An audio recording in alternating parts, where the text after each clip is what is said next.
I'm going to show you how to create a really neat set of brushes called bokeh brushes. And bokeh is a word from Japan. It's not bokeh. I mispronounced it for years. I've been corrected. It is bokeh. And essentially it means blur or fuzziness. And if you look for bokeh photography on the web, this is the sort of thing you'll end up with. So it's like when you're looking at a Christmas tree and your eyes go kind of fuzzy, or if you're doing photography and you're messing with depth of field and you've got a really high depth of field on your camera and all those bright lights in the background go all really, really blurry. And it's a it's a pretty easy effect to do in Photoshop, so I'm going to show you how to do that. First off, you need to create the shape of your brushes that you're going to capture. So I have this already preset. I'm going to grab my elliptical marquee tool, make sure my feather is set to 0, and then set these each as its own brush shape. So I'm just going to select the area of the first circle and then go to Edit and choose Define Brush Preset. And I'm just going to click OK. You can name these if you want, but then I'm going to do the same thing for each one. So select it, go to Edit, and choose Define Brush Preset.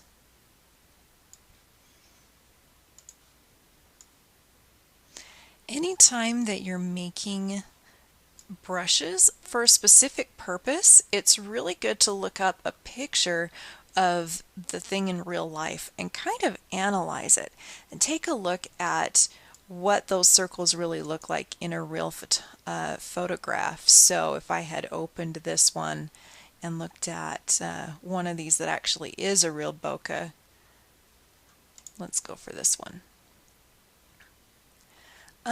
This one might not be actually, but this shows some of the qualities that I'm looking for in mine is some transparent circles, occasionally with a little bit of a ring around them, and some that are really fuzzy, blurry. The further away something is, the more blurry it's going to look. So I've got all of these captured now. I need to create a new file. This one is 1200 by 1600 pixels at 72 dpi, and we're just going to play on this one. To begin with, let's create a gradient background like I've got on the other one, and you can use whatever colors you'd like. I'm going to start with a dark purple and then set my background to a rich blue. Grab my gradient tool, which is, remember, house with the paint bucket, and then click on your gradient editor, and it should look like this if you're on this first option. I'm going to slide this one over and set a new color over here on the right and choose black. Once I have this the way I want, I click OK and then simply drag top to bottom or bottom to top, whichever gives you the result you want, and then create a new layer that we can be painting on. Now you need your brush tool. This is just the regular brush tool. Now you can see over here in my brush panel the brushes I've actually already made when I was figuring out how to make this. So I'm going to delete the ones that I had before real quick. So just you ignore this and we will continue on. Okay, so we got brush presets open. I also need my brush panel open. With the brush panel open, here are the ones that I just captured. Remember, these are just tip shapes, and if I set this all back to the way that yours is going to be, it should look something like this when you click on that first captured tip shape. The settings for a bokeh brush are pretty simple. You want to increase the spacing so that your brushes are spread out, and then go to Shape Dynamics and crank that size jitter up quite a bit. You want some of these to be large, you want some of them to be small. Next, you'll turn on your scattering and change the scatter amount up to quite a bit higher. I've got mine about 480%, and then I've reduced the count on mine down to 1, and you can kind of mess with that and see what you want. Anytime you want to start seeing what your brush really looks like, you can just grab a color that will show up on your background and start painting. So I've got it set to white and at 100%. So, but bokeh aren't solid colors typically. Usually they're a little bit transparent, and anytime I want to deal with opacity, it's the transfer option. And I'm going to crank my opacity jitter about as high as it can go and set my flow jitter about halfway. Those both look pretty good. And now when I click and drag with my brush, I get these huge bokeh shapes, which are kind of fun. Remember, I've advised that typically you make your brush quite big when you're first saving it, because you can always adjust it smaller later. So I like the way this brush is looking. I'm going to save it as a new brush preset. So I do that in my brush panel by going to the top right drop down and choose new brush preset, and I'm going to name this one Bokeh 1, so Bohke. No. Let me lie to you again. Bokeh. There we go. Bokeh 1. Click OK. And that will appear as a brush preset down at the very bottom of your presets panel. So now go back to brush tip shape. One of the fun things when you're making a set of brushes that are perhaps the same setting but a different tip shape is once you have those settings chosen, you can actually just click on the next tip shape and you'll notice that it updates everything down here. So I don't have to go back and reprogram all of those settings. So I've just clicked on my second tip shape and I'm just going to go new brush preset and name it Bokeh 2. I'm really struggling saying that word this morning. And so on, and just get all 5 of those shapes set up as a bokeh brush. I'm just going to have to admit I won't ever say that word right. I said it wrong for way too long.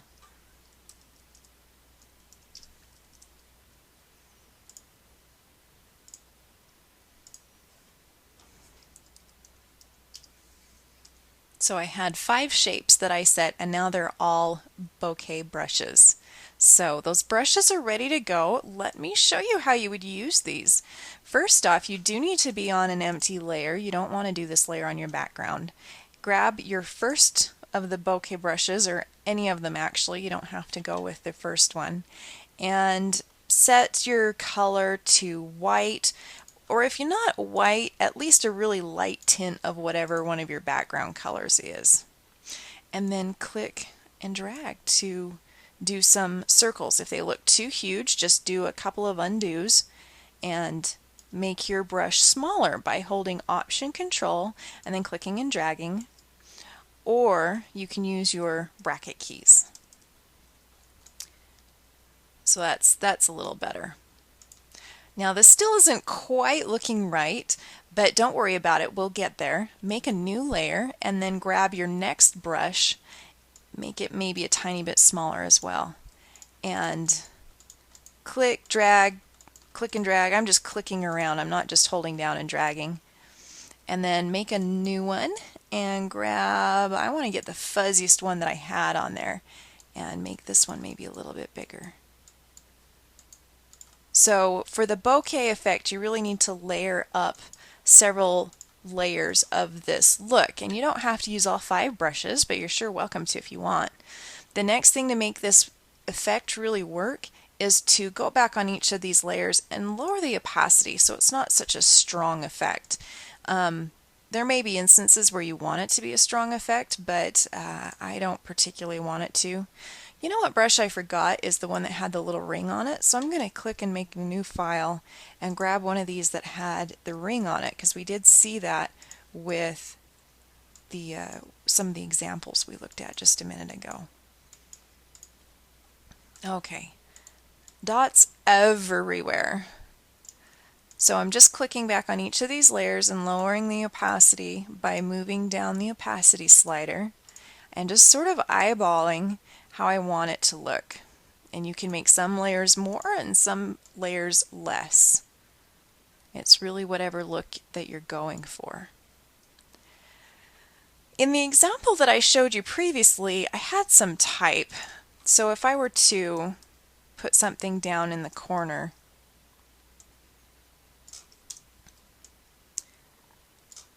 there we go, there's some type.